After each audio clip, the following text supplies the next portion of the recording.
Patti Davis, the daughter of President Reagan and Nancy Reagan, was one of the intimate caregivers for her dad while he was dealing with Alzheimer's. In her book, Floating in the Deep End, she's taken a difficult personal experience and shines a new light on the situation, providing support, guidance, and comfort to caregivers of Alzheimer's patients. Plus, her own insights bring clarity not only for caregivers, but all of us dealing with challenges in our own lives. As always, a very special thanks to my patrons who make this podcast possible. If you enjoy listening, please subscribe and visit my website, barrykibrick.com, to become a patron or just to get in touch with me. I appreciate hearing from all of you and will answer all your emails. Now, enjoy my conversation with Patti Davis.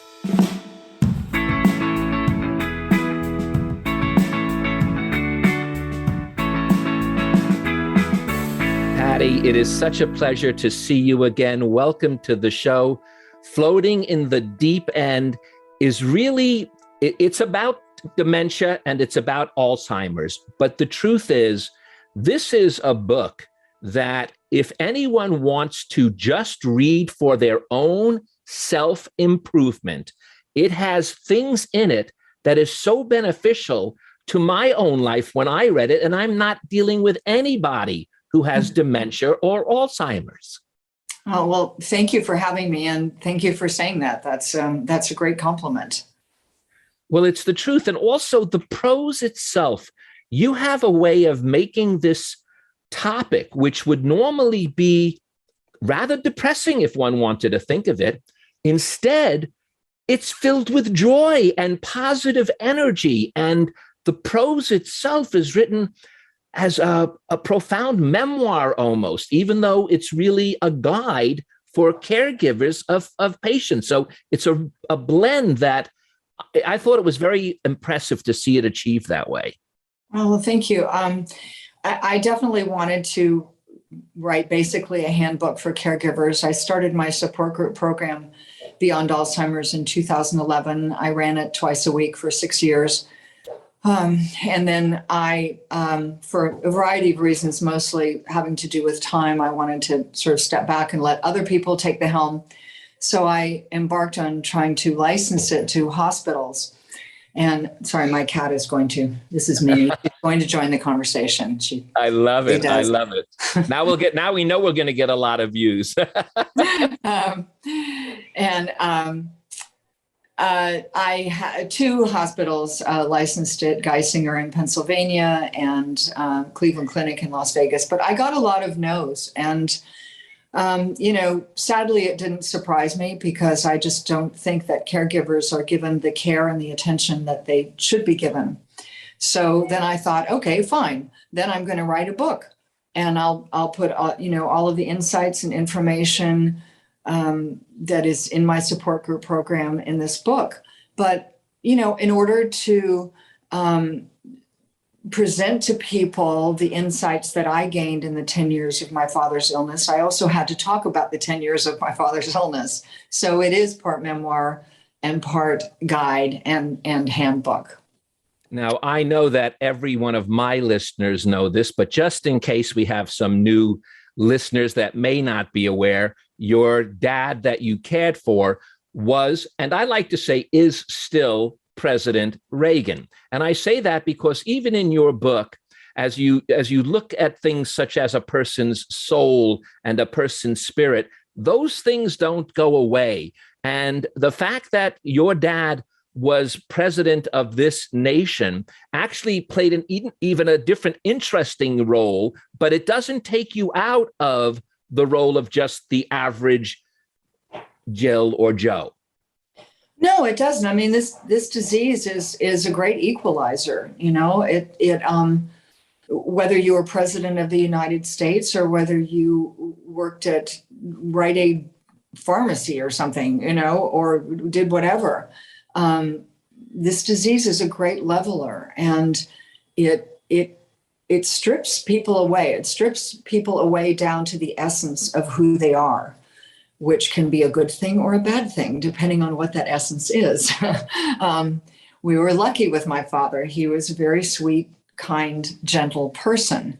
If someone, is difficult and cantankerous and bitchy, you're going to be in for a bumpy ride, because all of the facades and all of the sort of accoutrements that we develop in this life to get to function in the world are going to be stripped away, and that's what you're going to be left with.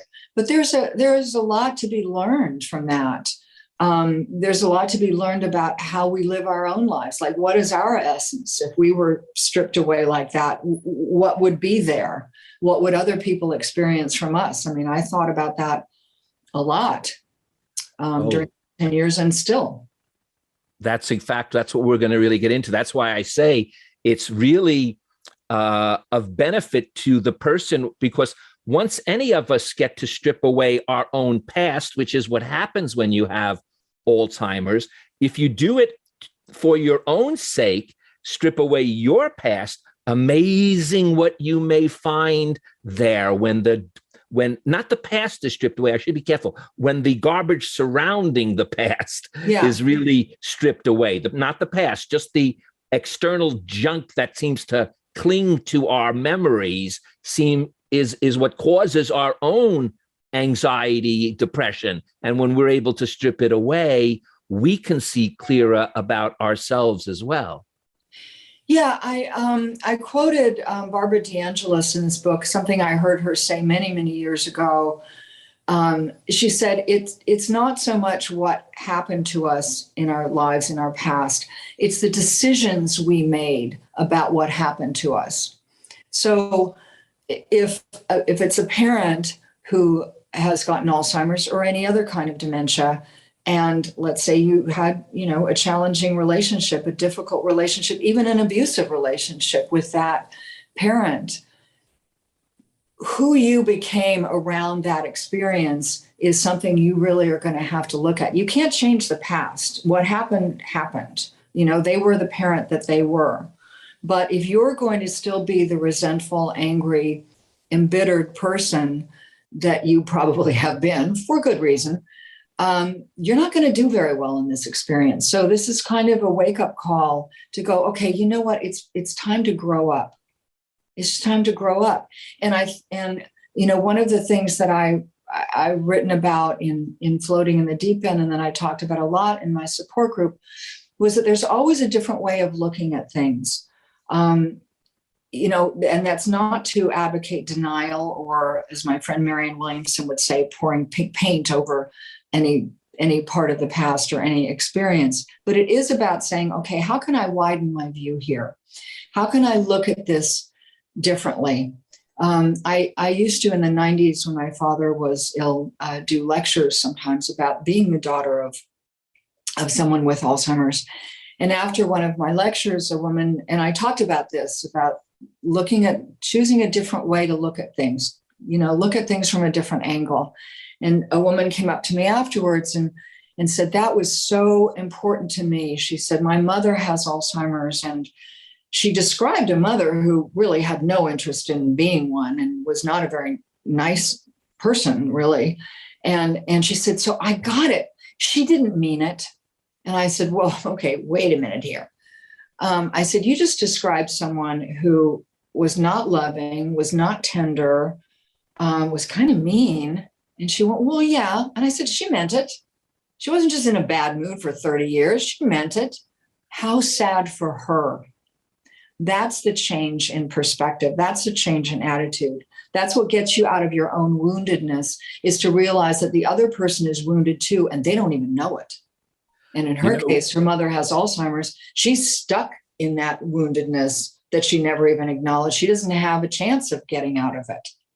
Well, you said something that really took me, and that was what you came to believe, and that would ground you during all of the years ahead, was that you didn't believe, and this is kind of what you're intimating now, that a person's soul could have Alzheimer's. Right. So their brain could have Alzheimer's, but their heart and soul still is intact, at least as far as you were able to change your worldview about this situation, which, as you admit, you were on this journey basically alone. Your mom was very different than your dad, and you had a different relationship with her. And you needed to accept that fact. And it seems like once you did, like you said, the paint got peeled and you were able to widen the view and gain perspectives that were enriching to your life. Yeah, when I first learned of my father's diagnosis, I had two thoughts, like sort of right out of the gate, and one was that it was time for me to grow up.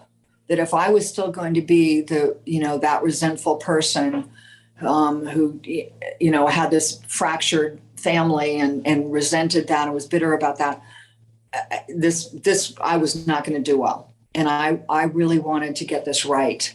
And the second thing was that I did not believe that my father's soul could be sick, could have Alzheimer's. So that if I kept thinking of that, and that's why I called my support group Beyond Alzheimer's. You're not ignoring the disease. You're not, again, in denial about it, but the disease is not the whole story, right? What you're seeing and what you're hearing, the cognitive decline that you're witnessing, the absence of memory, the disorientation, all of that is not the whole story. There is a soul in there that is untouched. And if that doesn't fit with your spiritual beliefs or lack of spiritual beliefs, that's okay. Someone's beliefs are none of my business. Consider the possibility, because it will change how you behave with that person, and it will change what your experience of this experience is going to be. The other thing that you mention at the beginning, the middle, and the end, and I'll start with the way you say it in the beginning, was you were grateful for the journey. And that's, I think, something that, again, forget even dementia or Alzheimer's. If you can look at life as gratitude for the journey you're on, no matter what path it takes you. And I don't mean to be Pollyannish about that. That doesn't mean that you live a life of carefree happiness, because no. I want to meet that person. But the fact is, you were grateful for the journey, and that gratitude allows you to accept and explore things in ways that if you were filled with regret and victimhood, you'd never be able to see. Right, exactly. And that, again, is under the heading of growing up. I mean, we're supposed to learn and grow in this life. That's why we were put here. And we grow through joy, but we also grow through pain. We grow through difficult experiences. And, one of the lectures that I did in those years was scheduled, as it turned out, right after 9/11. And lectures are usually scheduled like 6-7 months in advance. So this was already scheduled. And, planes had stopped flying. I was actually hoping that planes would not start flying again by the time this date came up. It was very shortly after 9/11, because first of all, I didn't want to get in a plane. And secondly, I didn't know how was I going to talk about Alzheimer's when we were grieving as a nation, when we were so shocked and had been really driven to our knees. Well, planes just started flying right before this date. And so I had to go. And I just prayed on the way there. I thought, God, I don't know how I'm going to make this work, and what I usually talk about and how I'm going to thread that into what we're all going through. And what I ended up saying at one point was that, it's natural, it's human nature to want to know why.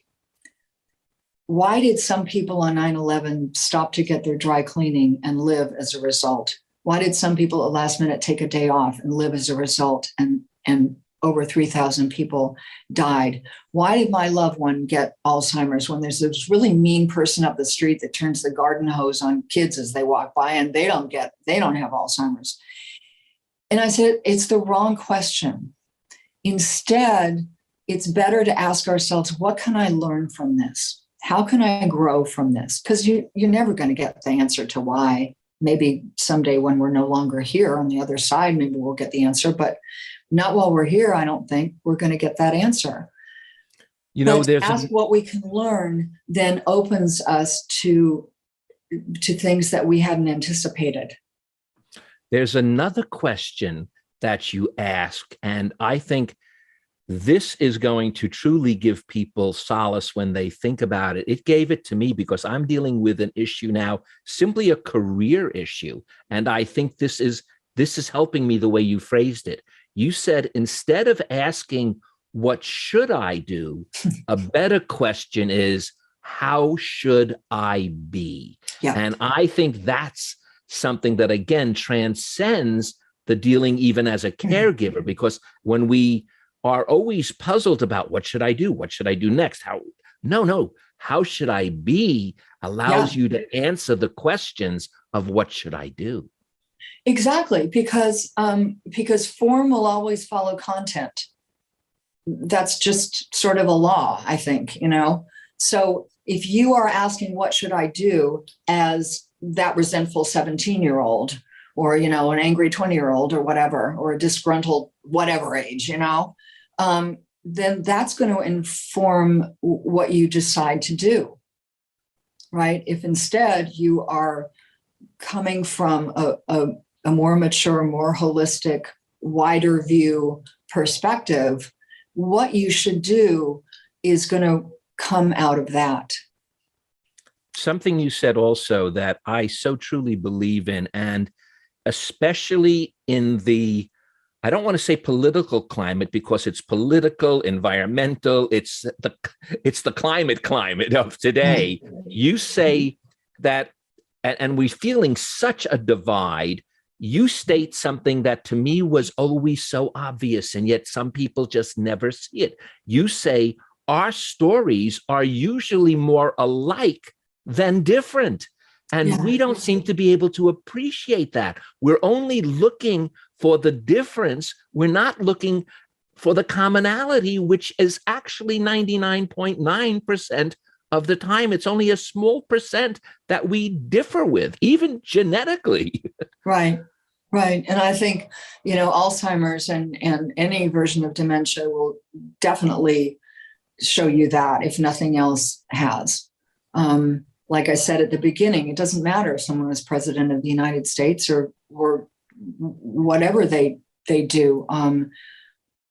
This disease is going to bring the caregivers some of the same experiences. I mean, yes, there will be differences in every situation, but there are a lot of commonalities and a lot of just, aspects of human nature that come to light that are similar to all of us. Well, you say these are your words, Patti, as counterintuitive as it seems, there are actually gifts that are folded into this disease that if you're willing to unwrap them, again, your own awareness could blossom. Yes, I have said to people many times, you are not going to be the same person at the end of this journey as you were at the beginning. How you are going to be different is a matter of choice. You're either going to be harder or you're going to be softer. You're either going to be more open, more compassionate, or you're going to be more brittle, more closed off, more judgmental. It's a matter of choice. And, it's so, you have to give up control with Alzheimer's, because Alzheimer's is in control. That doesn't mean that you don't take the steps that you need to take and take care of the things you need to take care of. But it does mean that you're not in control here. The disease is going to do what it's going to do, when it's going to do it, and you have nothing to say about it.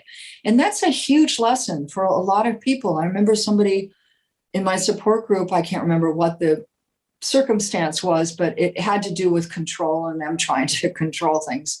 And I sort of, called them out a little bit on that. And they said, well, this is just how I am. And I said, well, there is how we are, and then there's who we are supposed to be. And there's usually a big difference between the two, right? How we are is just like the decisions that we've made. But I don't think God put any of us on this earth and said, okay, you're going to be the control freak. You're just not going to show up for anything that goes bad. And, right? I don't think it worked like that. I think we were all put here for a common purpose, to learn how to be more loving, forgiving, giving people. One of the things that you want us to do too, and probably the hardest thing for anyone to do, is keeping the fear in check, as you say, because all you have is a lot of unknown things that are about to be occurring. And that is what underlines usually fear, is the unknown. It's the fear of the unknown. Right. If you can keep that in check, you're a bit ahead of the game, aren't you? I think you have to honor that fear. I think you have to acknowledge it, and not sort of, try to push it down or minimize it. I mean, you have that fear for a reason. So kind of take it out and look at it. One of the big fears that is sort of universal in the world of Alzheimer's, and I've heard it so many times now, is people are terrified about the moment when their loved one no longer remembers their name. That they hold this up as this marker of time, and the marker of the disease. And, and I've talked to so many people about this and said, well, like, what do you think that means? And they really can't, they don't really have an answer for that. They just set this up as this fear. And, the more you talk through it and you go, okay, well, because they didn't remember your name doesn't mean that they forgot that they loved you. It doesn't mean that their heart has forgotten about you. It means they forgot your name. That's all it means, right? If you start breaking it apart, and I think that's how we dismantle our fears, is really kind of taking it apart, like, what's the biggest fear? Well, I'm afraid they're going to die. Well, they're going to die. I mean, hello, like, who's not going to die? You tell us, in fact, especially in this form of dementia, in this particular form of Alzheimer's, that one of the things, in fact, you say the best thing is that you have time. In fact, time almost slows down in a certain way that at first you might think it's a negative, but it really turns into a positive, because in a very strange way, things could almost get better as things progress. They don't always, the disease itself gets worse in the sense of what is happening to the patient. But again, we're talking about the caregiver. And for the caregiver, and I want to get really specific with the caregiver in a second or two, they have time. They have time to make decisions, and they have time to digest. Yeah, this really came to me after the Pulse nightclub, the Orlando nightclub shooting. And when my support group met right after that, I said to the group, I've been thinking that we come together here and we meet to talk about this long goodbye, which feels very punishing sometimes. I mean, it goes on for so long and it's so stressful, and it does, the length of time feels punishing. But the people in that nightclub and in every other mass shooting, or any kind of shooting really, are gone like that. They don't have time. They don't have time to say goodbye. They don't have time to sort of go back through their life, and their friends and their family don't have time to say goodbye. It's over, and it's over in a moment where the last thing that they saw is sort of the face of evil. So I think if you look at it that way, this time, this long goodbye that we have is a gift. I mean, the people who have dementia basically, die between clean sheets and hopefully with loved ones around them, not in a pool of blood and in excruciating pain.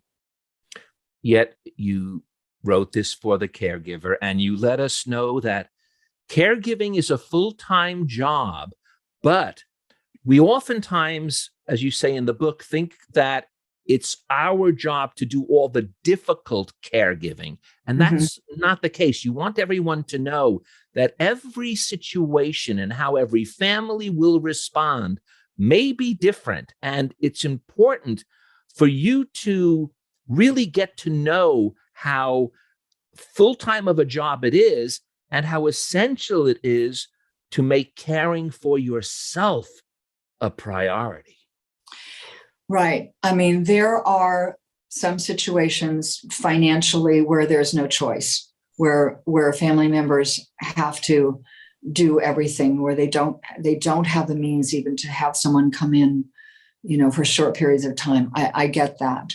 Although these days there are things that you can avail yourself of, respite care and everything. But I want to acknowledge that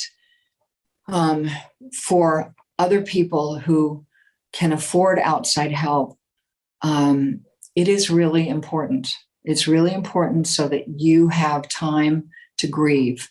And I think one of the things that really needs to be looked at is a lot of the time, people will keep themselves really busy with caregiving duties that they don't have to do, because intuitively they know that if they do take time for themselves, they're going to run into their own grief, and they don't want to. We're very good as human beings at running away from grief. It hurts. We don't want to go there.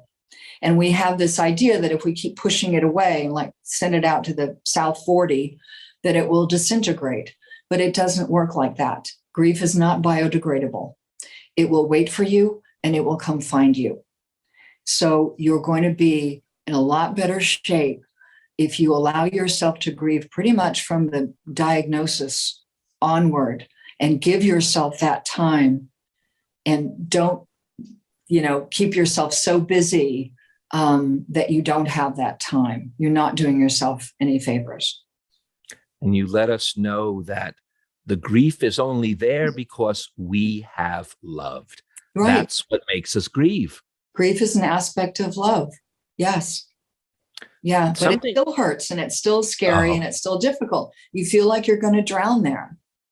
Yeah, it is. It's just talking about it is difficult even, just as we're right now. I see both of our expressions and we're both like, ouch, I don't know. It's hard.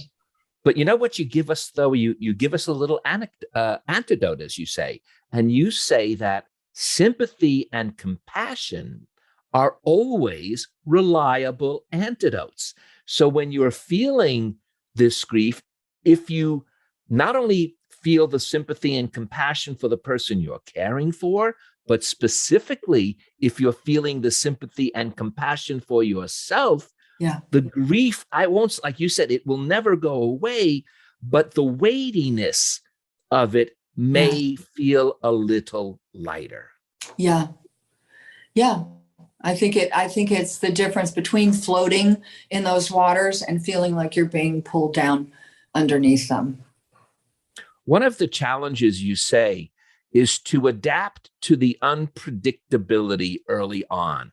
I think everyone I know you want us to think that there's a beginning, middle, and an end, but you let us know this is not a linear progression. No. And the challenge is to adapt, according to you, to the unpredictability of it all as fast as you can. If you can do something, adapt to that, because you're going to be, depending on who you're dealing with or how you're taking care of yourself, you're going to be on for a bit of a whirlwind of a ride.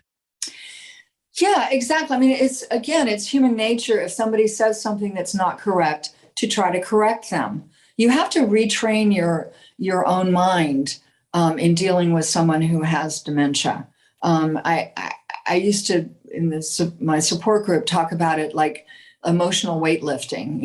We go to the gym and we work our muscles and repetitively so that they learn to do what we want them to do. Well, the same thing is true with our emotions, but also with our behavior with someone with Alzheimer's. It's kind of practice, and if they say something that's completely wrong, it is our nature, our initial response to try to correct them. But it doesn't matter if they say it's August and it's October, who cares? right? If they think that they're 16 years old again, who cares, right? That's particularly true with something like Lewy body dementia, that where typically there are hallucinations. And, you don't want to tell someone that what they're seeing isn't there because it's real to them. A friend of mine who cares sometimes for a friend of his who has Lewy body dementia called me once and said, she thinks there are men on the roof and I keep telling her there aren't. And she won't listen to me. And I said, well, don't do that. And tell her you saw those men on the roof and you got them away, and let her know that if they come back, you'll take care of it again. Don't tell her that what she saw isn't there. She saw it.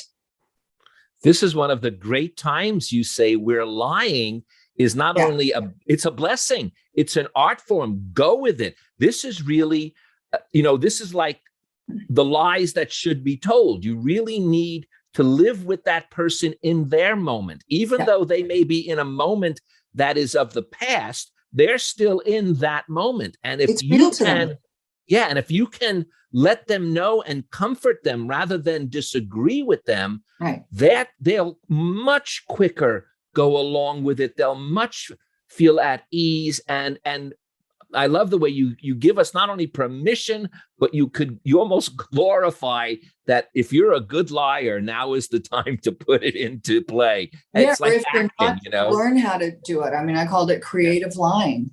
And, most of us were raised to tell the truth, which is a good thing in life. But in the world of Alzheimer's, learn to lie and learn to do it creatively.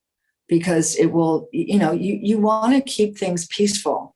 And somebody with Alzheimer's, if you're disagreeing with them, they're going to know that you're disagreeing with them. They might not understand all the nuances of what you're saying, but they're going to know that they're being contradicted. Those emotional buttons are still there, right?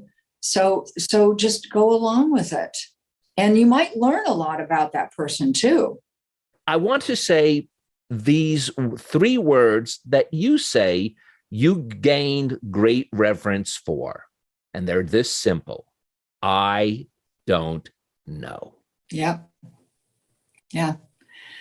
I don't know what's going to happen. I said that to myself every time I went up to my parents' house. I don't know what I'm walking into. I don't know what's going to happen. Just please, God, let me be open and let me learn from whatever happens. Just keep me open. One of the things you say is that none of us know what a person with Alzheimer's is absorbing.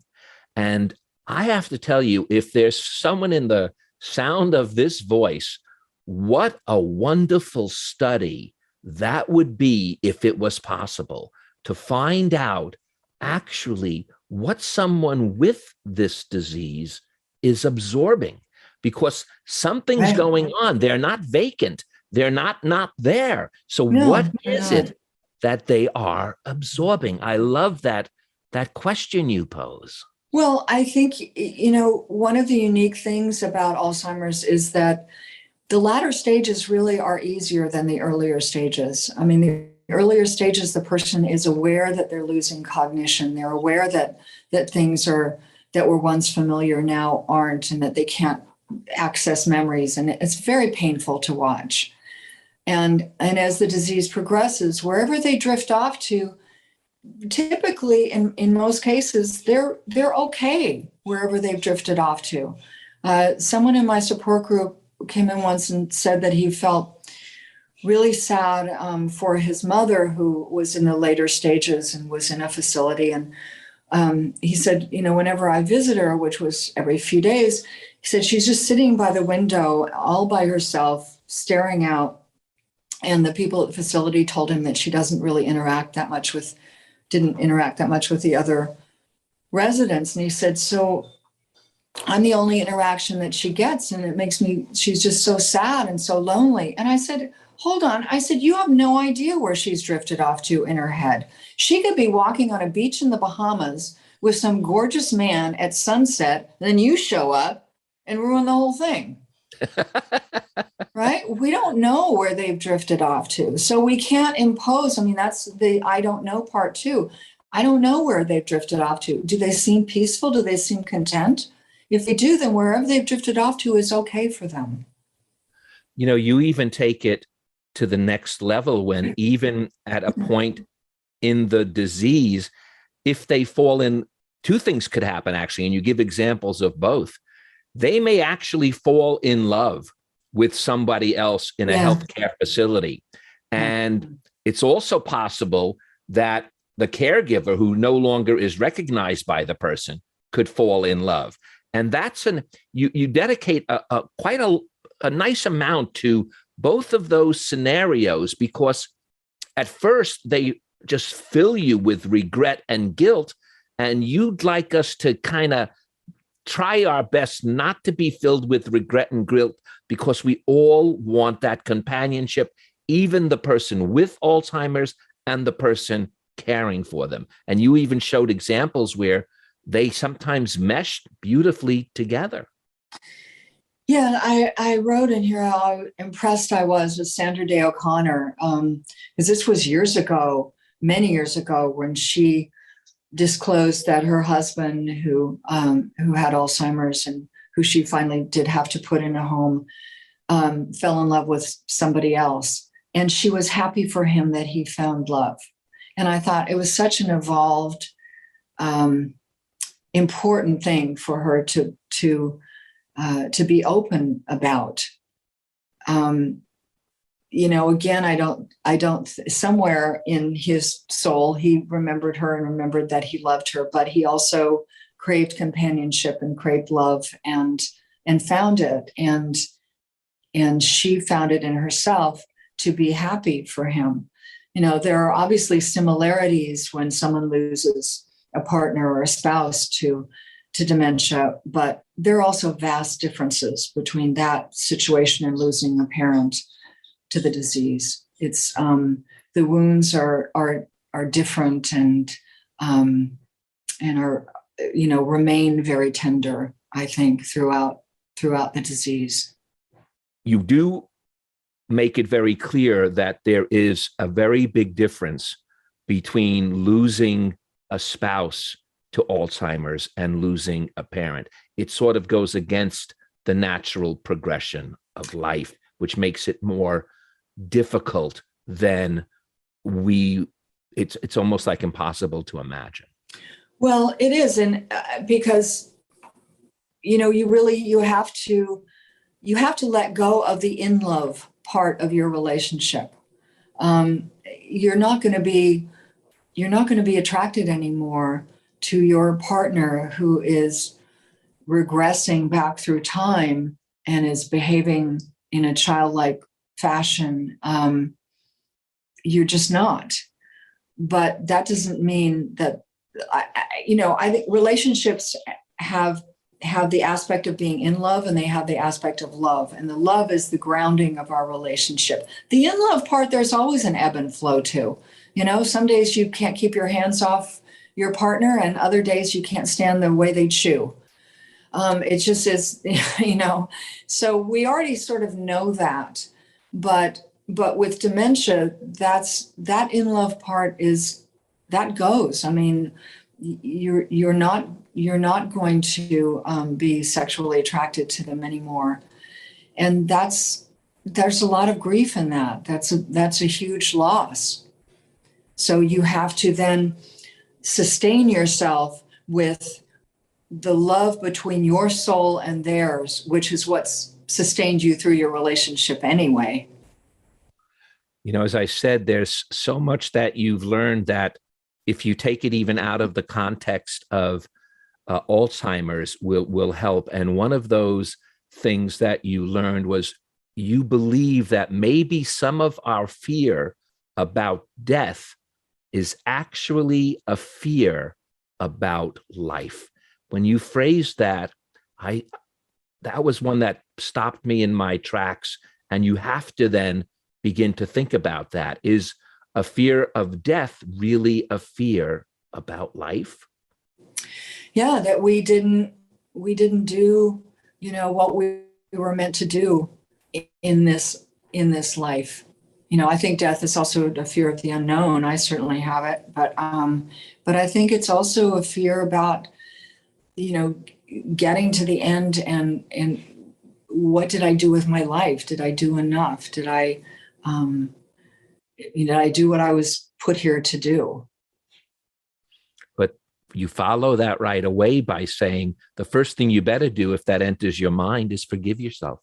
Yeah. Because no matter what you did, it's done. And even if you don't think you lived up to your potential, I believe that everyone lives up to the best that they can be. It's because that is really what is happening.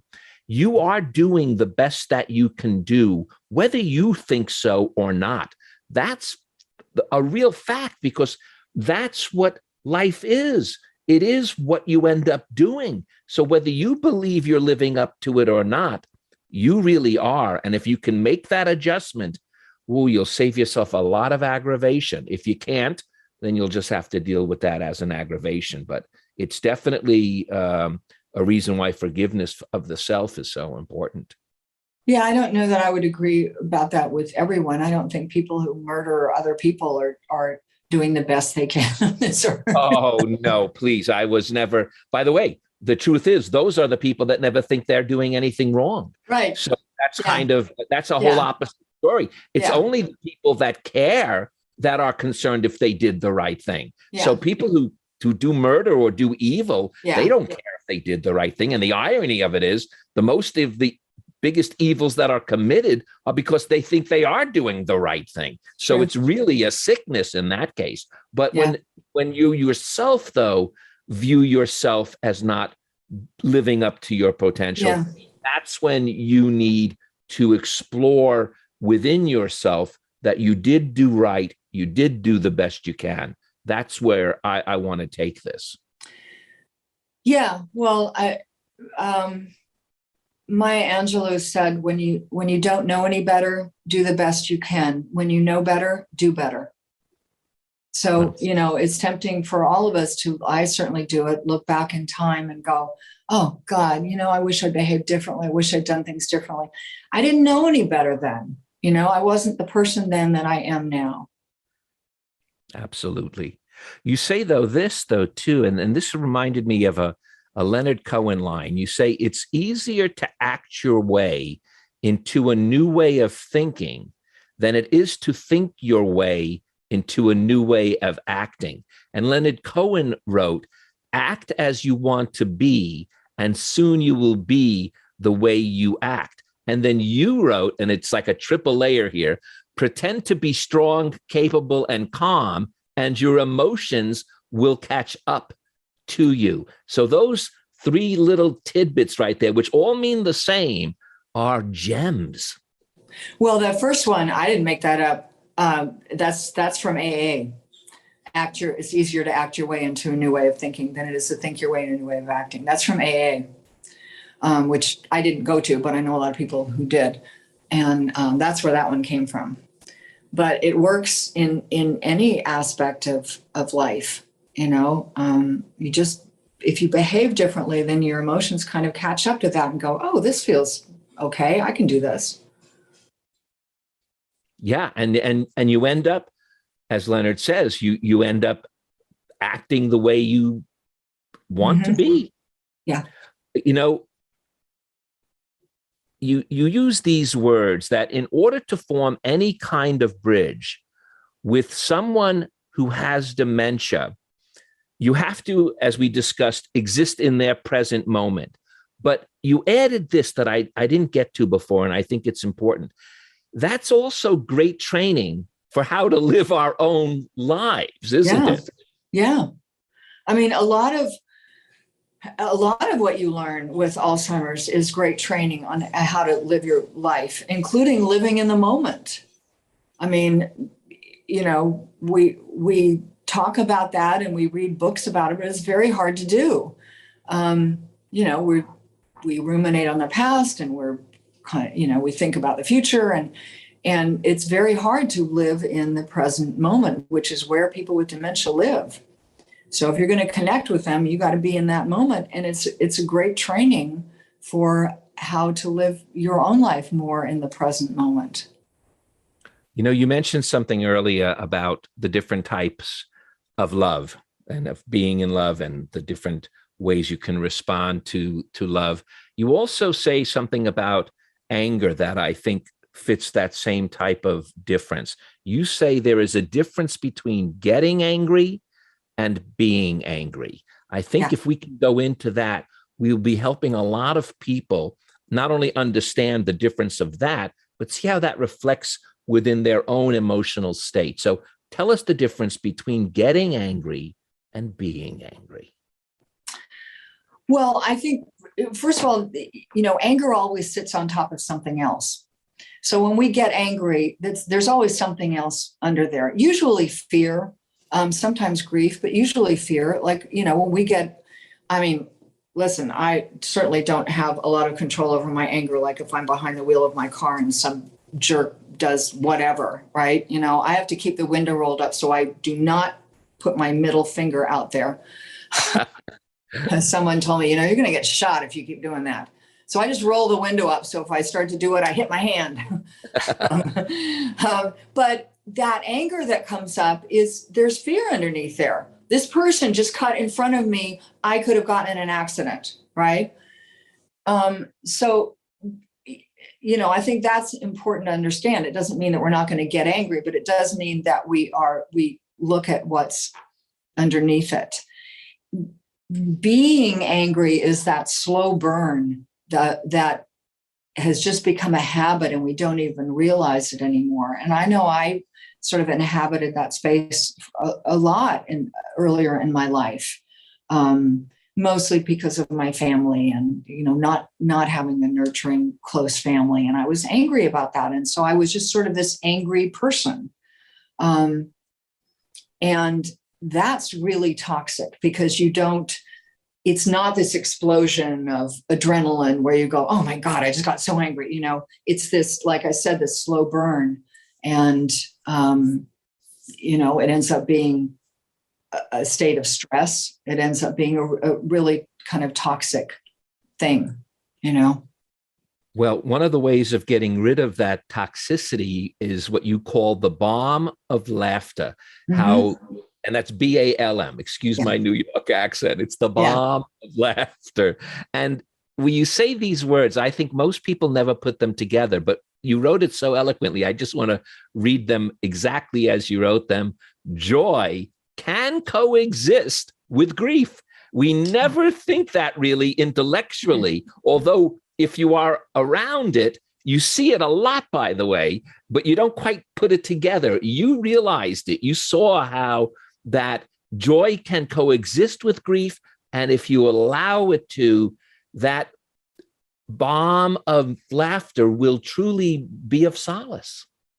Yeah, I think we feel like we're being disloyal to our grief. We're being disloyal to the severity of the situation if we laugh or if we have joy, but we're not.